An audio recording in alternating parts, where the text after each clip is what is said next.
أمورنا واهدنا سبل السلام.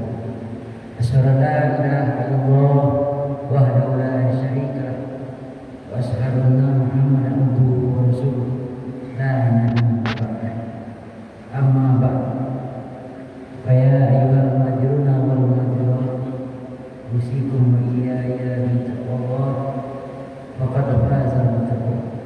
وقال الله تعالى في كتابه الكريم: أعوذ بالله من الشيطان الرجيم بسم الله الرحمن الرحيم. وقل اعملوا فسيرى الله أعمالكم ورسوله والمؤمنين وستردون إلى عالم الغيب والشهادة فينبئكم بما كنتم تعملون.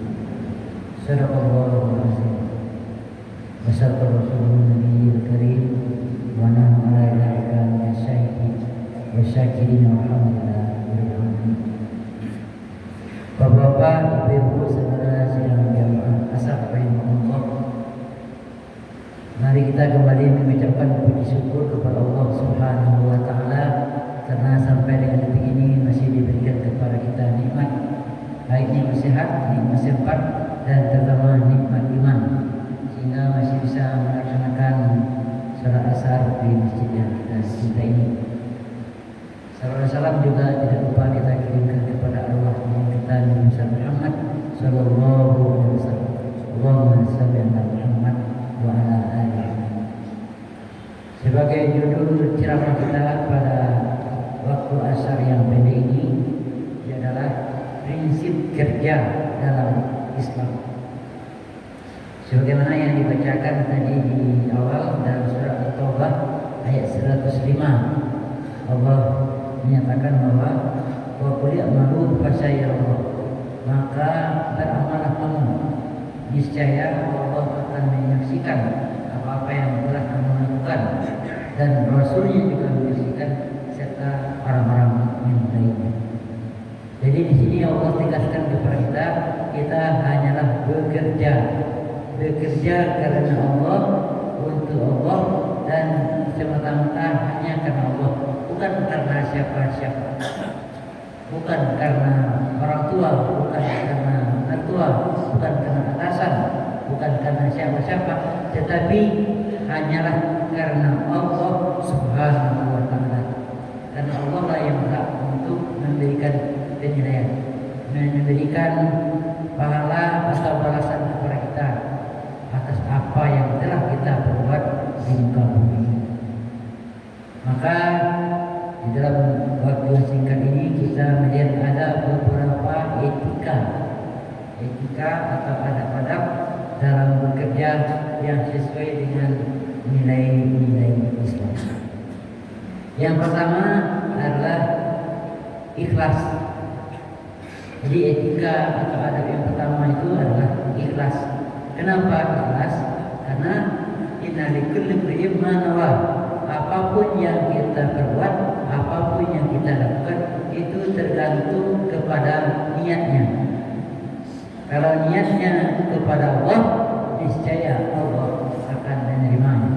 Tetapi kalau niatnya bukan karena Allah, maka niscaya amalan yang kita perbuat itu tidak akan sampai kepada kita.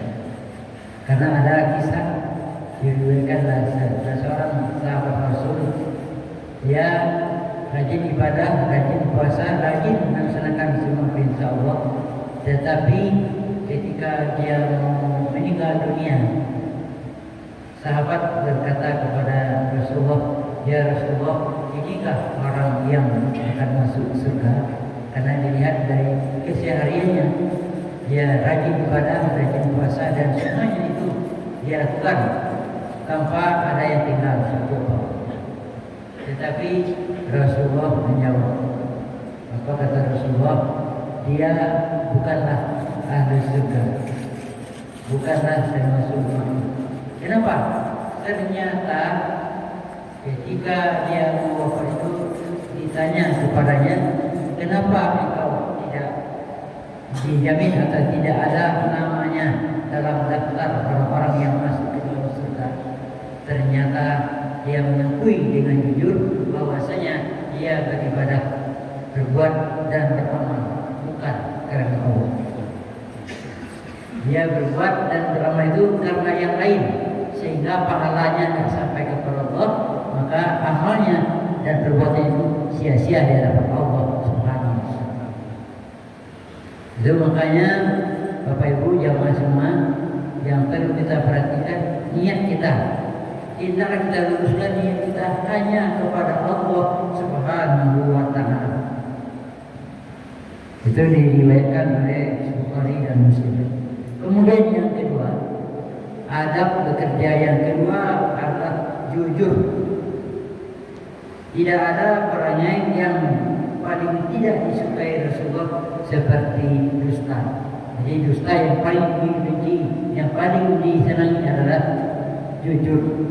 Jujur katakan yang sejujurnya. Jangan pernah ada bohong, jangan pernah ada dusta. Apalagi sempat mengkhianati, berkata palsu dan berlaku curang. Nah, kita lihat memang ya, dalam kehidupan sehari-hari, kadang di dalam dunia perniagaan, di dalam dunia bisnis, itu sering terjadi berkata bersumpah palsu, sering terjadi berkata bohong. Ketika dia menawarkan kepada calon pembeli dengan harga yang tentunya sudah dinaikkan dengan berlipat ganda, tetapi ketika ditawar oleh calon pembeli, dia katakan harga pokoknya saja sekian, sudah jauh dinaikkan daripada harga sesungguhnya. Itu berarti berlaku curang. Orang-orang yang curang itu, Bapak Ibu, itu sama dengan orang-orang yang mutaffifin yang diceritakan oleh Allah di dalam surat Al-Mutaffifin. Wailul lil mutaffifin. Maka neraka bagi orang yang curang.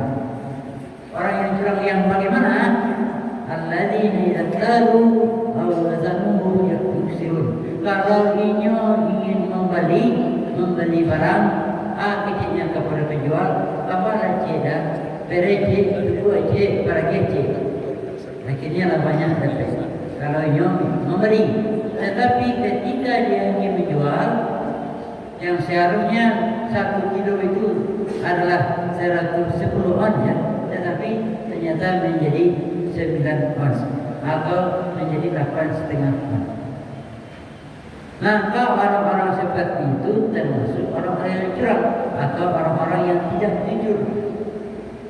Kalau orang melakukan yang demikian, maka dia akan termasuk kepada salah satu penghuni neraka dalam surat Al-Mutaffifin. Kemudian yang ketiga, sedang jamaah asar yang dirahmati Allah, yang ketiga adalah adab dalam bisnis atau etika Islam itu adalah amanah, yaitu percayakanlah agamamu, amanahmu dan segala hasil pekerjaanmu itu kepada Allah Subhanahu wa taala. Hadis riwayat Tirmizi. Kita kadang naik pesawat, kita tak kenal dengan pilotnya, tetapi kita merasa aman dan nyaman dalam pesawat. Tetapi kenapa di dalam hidup kita sudah tahu siapa yang mengatur semuanya, siapa yang memberi rezeki, siapa yang memberikan kita suatu keberkatan dan rahmat, yaitu Allah. Kenapa kita masih khawatir, masih ada rasa takut, masih ada rasa bimbang dalam hati kita? Padahal Allah lah yang mengatur segalanya. Serahkan saja kepada Allah. Maka apabila kita serahkan kepada Allah, hati kita menjadi tenang, hati kita menjadi tentram, dan akan tetap bahagia selalu, walau bagaimanapun situasi dan kondisi kita. Karena kita yakin dan percaya bahwasanya itu semua sesungguhnya dari Allah Subhanahu wa taala. Bukankah kita pernah membaca kisah Nabi Ayub alaihissalam? Nabi Ayub ketika dia kaya, semua kekayaan itu ada padanya, dia tetap menerima dan bertakwa kepada Allah. Tetapi ada iblis atau setan itu iri kepadanya. Dibisikkan kepada Allah, ya Allah, Ayub itu dia taat dia rajin ibadah kepada engkau, tentulah ya, karena dia kaya. Cobalah dimiskinkan. Kalau dia miskin, dia tidak akan beribadah lagi kepadamu.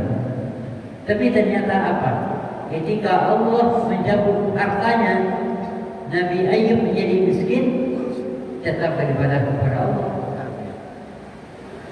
Nah setelah itu diuji lagi, kan dia tidak sakit. Coba diuji dengan sakit. Diuji juga dengan sakit. Sakitnya yang luar biasa, seluruh tubuhnya habis dimakan ulat. Yang tidak dimakan ulat hanya dua saja, yaitu lidah dan hatinya. Lidahnya untuk zikir kepada Allah, hatinya untuk beriman kepada Allah. Yang lainnya habis dimakan oleh ulat. Tetapi Nabi Ayub tetap beriman kepada Allah, tetap ibadah. Kalau dia ingin sholat melakukan ibadah kepada Allah, dia panggil dulu, diambil ulat-ulat itu, dikumpulkan semua ulat yang hidup di tubuhnya, dikumpulkan dalam ember penuh, ember 2 ember, tampuk ulatnya untuk beribadah kepada Allah.